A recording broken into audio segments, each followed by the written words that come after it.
Hello everyone, welcome you all back to the online lecture program of Vistas. This is for the course History of English Literature 2 and I'm Surya Tilagam, Assistant Professor of English. And today we are going to see first week's lecture 5. This is the concluding lecture of this topic, Romantic Age. So today we are going to see the important points we have discussed so far in the first 4 lectures, and also we'll have a short quiz just to check the memory of the students. Okay, so shall we get into the lecture? Yes. First of all, what is Romanticism? I hope you all remember what is Romanticism. Yes, you're right. Romanticism is a reaction against Neoclassicism. That is simply. Romanticism is a reaction against neoclassical standards. Standards of what? Standards of order, decorum, calmness, harmony, reason, especially rationality.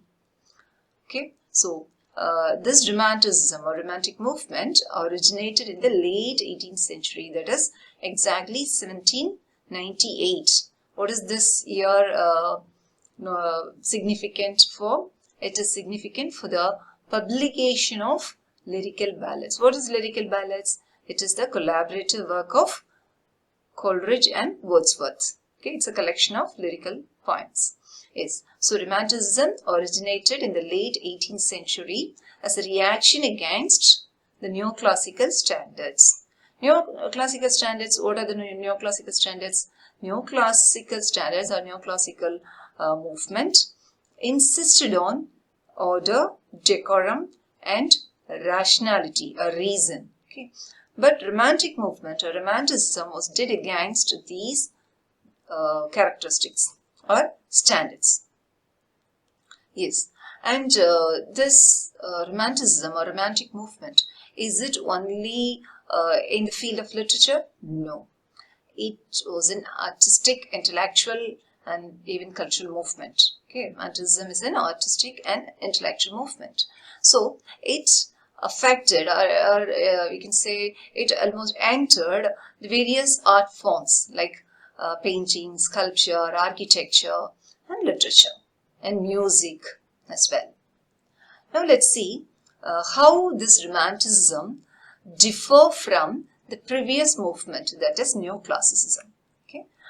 Yes, Neoclassicism emphasized on objectivity, order and restraint. Yes, so the neoclassical artists, they wanted to have objectivity. They didn't want to pour out their personal feelings in their art. Art should be objective. Okay, and order. There should be a kind of order. Order means decorum. Okay, a restraint. It should not be an outburst or overflow of emotions. There should be some restraint or control.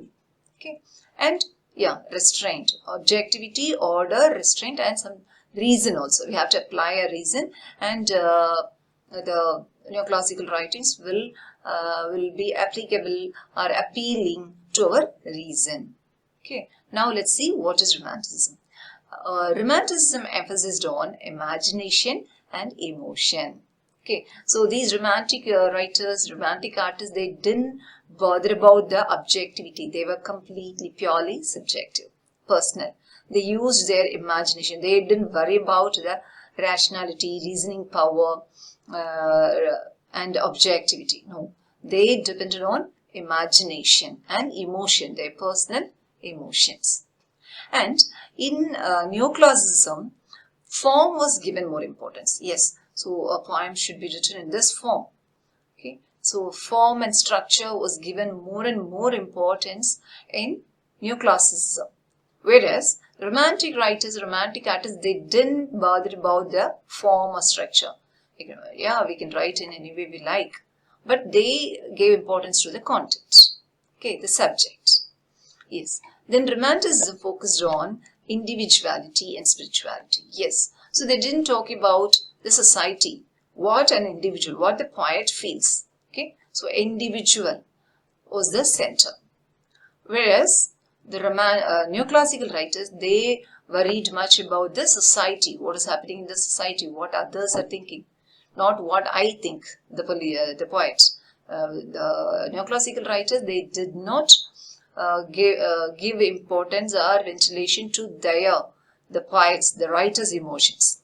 Whereas romantic writers, they gave out their own personal emotions. Okay. Yes. And then romanticism celebrates isolation and melancholy. Yes, of course, since it's a personal feeling and human life is always a mixture of good and bad, right? Happiness and sorrow. So definitely there will be some melancholic note in romantic writers' writings. And it shows the interest in the common man. Yes, romantic writers and romantic art forms gave importance to the common man, ordinary man. Okay. Whereas the neoclassical art gave importance to only the upper class people, okay, the aristocratic people. Yes. So these are all the basic differences between romanticism and neoclassicism. I hope you can recollect all these points which we have already discussed in the previous lectures. I think this is the time to check your memory. So shall I ask you certain questions? Almost 10 questions I have got, and see whether you're able to answer those questions. You just recall what we have seen in the first 4 lectures. Shall we go to the lectures? That is the questions.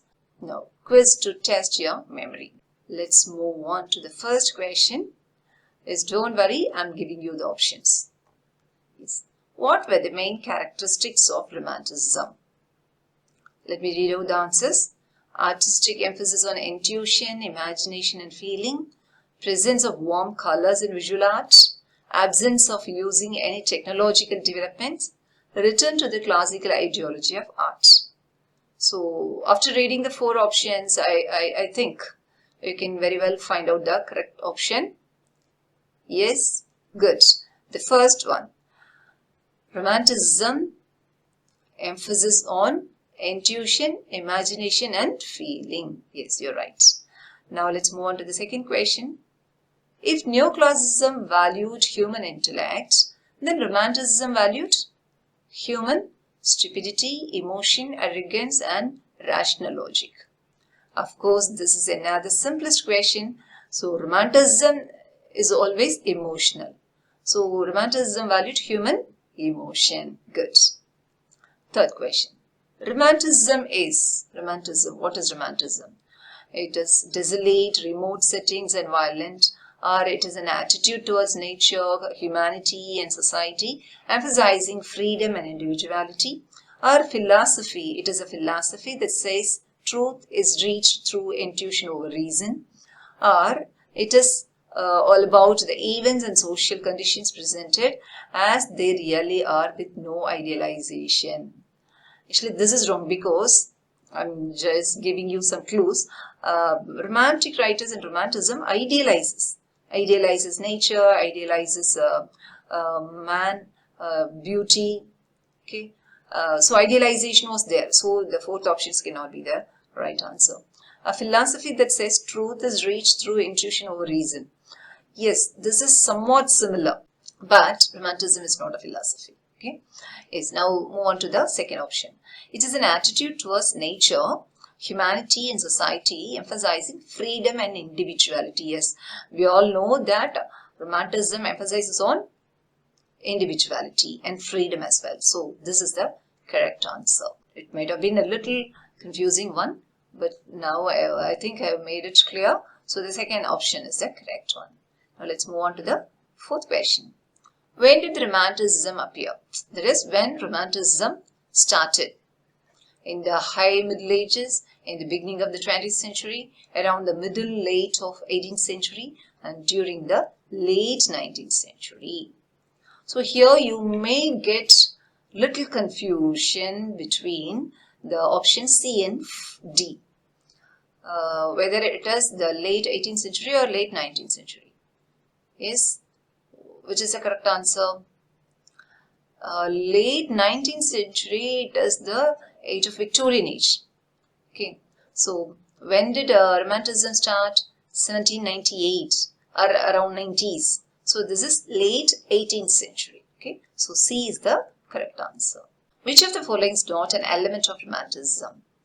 Individuality, imagination, inspiration and reason. Yes, this is so simple. individuality, imagination and inspiration. These are all the characteristics of Romanticism. So here the question is, which of the following is not an element? So of course reason, because reason is an element of Neoclassicism. Okay, good. Sixth question. Romanticism was a reaction against the nobility of the old era, new tariffs on farm goods, industrial revolution and enlightenment, and bourgeoising middle class. Yes.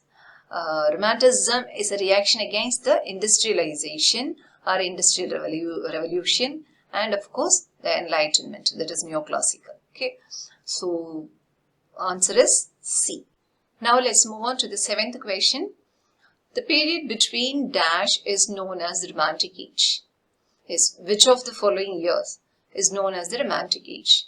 1820 to 1850, 1798 to 1837, 1750 to 1850, 1750 to 1800. Okay, I hope it is easy to find out the answer. And we all know that the romantic literature, Romanticism began with the publication of lyrical ballads, which happened in the year 1798. And the romantic spirit in literature came to an end with the death of Sir Walter Scott. So that's the year of 1837. So the second option will be the best. Okay, so 1798 to 1837. Next question. Romantic age was preceded by. So preceded by, that is, which is the previous age to Romantic age? Elizabethan age, Victorian age, Neoclassical age and the modern age. Yes, which is the correct answer? Elizabethan age, this is 16th century. Victorian age, that is the period that followed, that succeeded, followed Romantic age. After Romantic age only we have Victorian age. And Neoclassical age, yes, this is the preceding age of Romantic age. And the modern age, that comes in 20th century. Okay, so the correct answer is Neoclassical age. Yes, ninth one. The fascination with the antique Greek is called, as Romantic writers are always fascinated with the antique Greek. What do we call this? Is it medievalism, Hellenism, supernaturalism or romance?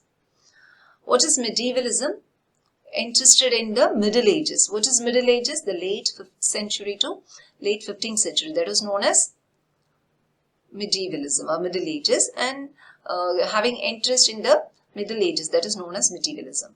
And Hellenism is the culture and art of the ancient Greek, that is Hellenism.